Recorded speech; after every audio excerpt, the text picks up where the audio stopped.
प्रदीप भंडारी से शुरू करते हैं।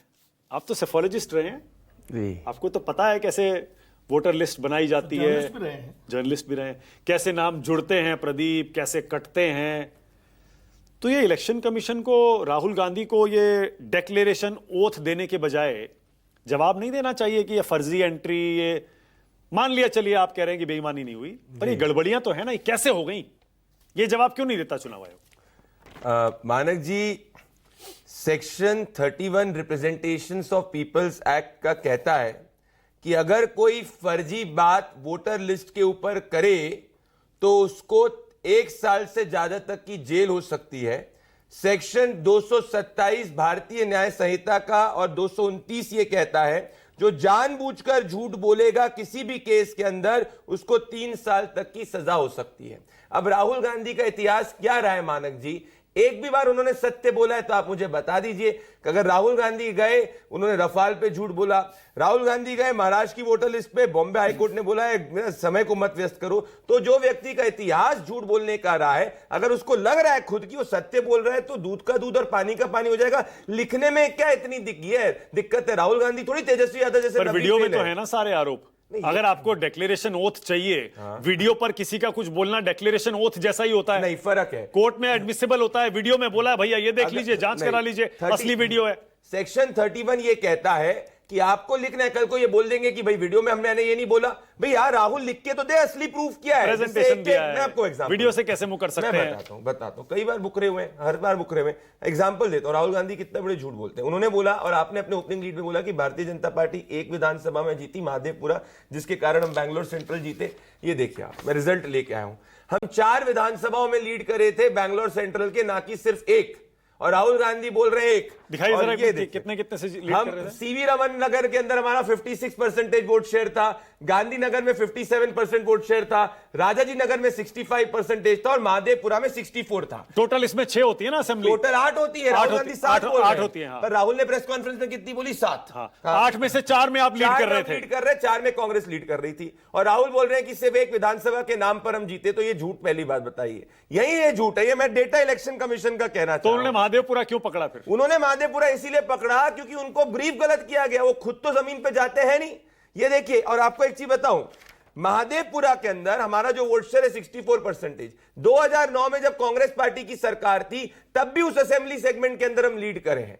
हम पिछले 4 लोकसभा इलेक्शन से उस असेंबली सेगमेंट में लीड करते हैं। 65 वोट भी लिया है आपने, 65% भी लिया है। वो तो पेपर 65 कब हुआ? पहले 54 था, 55% था, धीरे धीरे बढ़ के हुआ। इस लॉजिक के हिसाब से तो कांग्रेस पार्टी शिवाजी नगर के अंदर हमेशा से 61% वोट शेयर है कांग्रेस पार्टी का शिवाजी नगर में। यहां मुसलमान सबसे ज्यादा आते हैं और ये वोट बैंक ने कांग्रेस पार्टी को वोट करा, ये हार्ड फैक्ट है, पर उसका भी वोट शेयर 61% है। तो अगर कांग्रेस पार्टी का शिवाजी नगर के अंदर 61% वोट शेयर आए और वो धांधली नहीं है, और अगर हमारा जो है वोट शेयर महादेवपुरा के अंदर 64% आए, वो कैसे धांधली हो सकती है? अब सुनिए, उन्होंने डुप्लीकेट वोटर की बात करी। ये देखिए शिवाजी नगर का मैं लेके आया हूं वोटर लिस्ट। मतलब राहुल गांधी मान रहे हैं कि वोट चोरी के आधार पे कांग्रेस पार्टी को वोट बैंक ने वोट किया।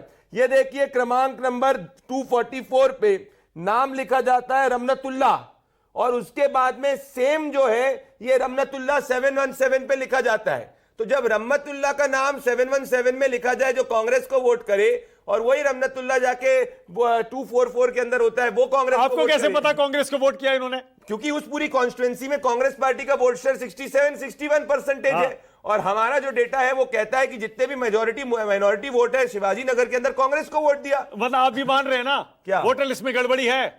मैं ये कह रहा हूं वोटर लिस्ट की गड़बड़ी है ना, मान लीजिए। चोरी वोट की नहीं हुई है, पर गड़बड़ी है। राहुल गांधी ने चीज गड़बड़ी की मैं कह रहा हूं, चलिए आपने कहा चोरी नहीं हुई, मैंने मान लिया। हो रही है, तभी तो एसआईआर हो रही है। जब तेजस्वी यादव जैसे आदमी के 2 वोटर आईडी कार्ड पाए जाते हैं तभी तो एसआईआर हो रही है। और यही तो चुनाव आयोग कह रहा है कि तुम लिख दो। चलिए कम से कम प्रदीप भंडारी बीजेपी प्रवक्ता होने के नाते आप ये तो मान रहे हैं कि हाँ वोटर लिस्ट में गड़बड़ियां हैं। राहुल गांधी ने जो 4 एंट्रीज दिखाई हैं, 2 एंट्रीज दिखाई हैं, वो सही है? नहीं, राहुल गांधी झूठ बोल रहे हैं। वोटर लिस्ट के अंदर रिवीजन जरूरी है क्योंकि कांग्रेस पार्टी अपने वोट बैंक कौन सा झूठ बोल रहे हैं? पहला झूठ महादेवपुरा का झूठ। नहीं, मैं वोटर लिस्ट में गड़बड़ियां जो दिखाई हैं उन्होंने, मैं उसकी बात सब कर रहा हूं। झूठ है। उन्होंने आदित्य श्रीवास्तव का नाम लिया, वो बेचारा आदित्य श्रीवास्तव सत्यापन कर रहा है कि मैंने एक ही जगह वोट करा। अब अगर मानव गुप्ता लखनऊ ट्रैवल कर जाए, मानव गुप्ता दिल्ली है, प्रदीप, एक मिनट, हम ये नहीं कह रहे हैं कि वोटर लिस्ट में बेईमानी की वजह से ये नाम जोड़े हटाए गए हैं या 4 जगह। राहुल गांधी मैं कह रहा हूं वोटर लिस्ट का जो ड्राफ्ट, जो डॉक्यूमेंट चुनाव आयोग ने दिया है, उसमें अगर 3-4 जगह एक आदमी का नाम राहुल गांधी दिखा रहे हैं, वो है या नहीं है? नहीं है, वो नहीं है, क्योंकि उन्होंने जिस परिवार का नाम दिखाया परिवार तो सामने आ गया। मैं आपको असली दिखा रहा हूं जो राहुल गांधी छुपाना चाह रहे हैं। उनके वोट बैंक 4-4 जगह, 5-5 जगह है, इसीलिए तो एसआईआर हो रहा है जी। राहुल गांधी आप वही बात कह रहे हैं प्रदीप, आप वही बात कह रहे हैं जो राहुल कह रहे हैं। नहीं, आप वो कह रहे हैं महादेवपुरा में हुआ, नहीं, वो बीजेपी जीती, आप कह रहे हैं यहां हुआ, कांग्रेस जीती, फर्क यानी वोटर लिस्ट में गड़बड़ियां सब जगह है। नहीं, फर्क है। राहुल गांधी झूठ बोल रहे हैं कि महादेवपुरा, वो झूठा एग्जाम्पल दिखा रहे हैं। मैं आपको सच्चे एग्जाम्पल दिखा रहा हूं। मैं दूसरी बात कर रहा हूं प्रदीप, एक सेकेंड। अगर राहुल गांधी ने इलेक्शन कमीशन द्वारा जो उन्हें डॉक्यूमेंट दिए गए हैं उसमें अगर छेड़छाड़ करके और फोर्जरी करके, फ्रॉड करके गलत प्रेजेंटेशन दिया है देश के सामने, आपको एफआईआर करनी चाहिए उनके खिलाफ। वो तो चुनाव आयोग करेगा। चुनाव आयोग का मसला नहीं रह जाता है फिर ये। अगर उन्होंने फर्जी डॉक्यूमेंट दिखाए या डॉक्यूमेंट के साथ छेड़छाड़ करके फर्जी तथ्य रखे, उन पर एफआईआर आपको करवानी चाहिए। होगा सब समय से। मैम, हम नहीं करेंगे, जनता ही कर देगी जी। वो आदित्य श्रीवास्तव ही जाके कर देगा, कोई तीसरा व्यक्ति जाके कर देगा जिसके वोटर स्वाभिमान के साथ राहुल गांधी ने खिलवाड़ करी है। एक मृतक व्यक्ति को जीवित राहुल गांधी बता देते, एक जीवित व्यक्ति को मृतक बता देते, ऐसा कैसे चलेगा? वो परिवार तक को राहुल गांधी ने ऐसा कहा है। और आज आप मान रहे हैं एसआईआर होनी चाहिए ना, तो आप कहिए तेजस्वी यादव जो यहाँ पे आरजेडी के प्रवक्ता बैठे, सबसे ज्यादा दिक्कत